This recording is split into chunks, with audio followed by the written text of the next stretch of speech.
Hi. Today we're going to talk a little bit about colic.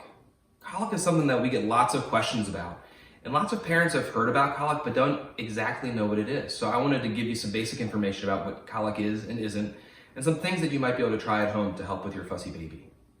So first of all, what is colic?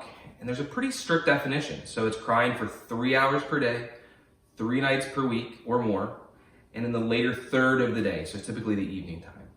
The onset is typically between 3 weeks of age, and then it usually gets better by about 3 months of age.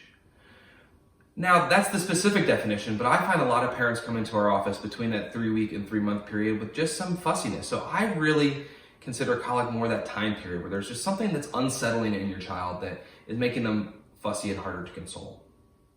So number 2 is what causes colic, and the short answer is that we don't know. There's lots of ideas out there about different bacteria settling in the gut and the change in the nervous system in the gut, but it's hard to prove any of those. For that reason, treatment has been a little bit of a challenge. So there's been lots of studies out there that have looked for ways to help colicky babies because it's a source of a lot of stress and anxiety for parents. And with that, really only 2 things have been proven to be helpful. So the first is there's a doctor named Dr. Harvey Karp who came out with his 5 S's for colic. So those 5 S's are swaddling your baby, putting them in a sideline position, swaying or swinging the baby, shushing in their ear pretty loudly, and then sucking on something like a finger or a pacifier.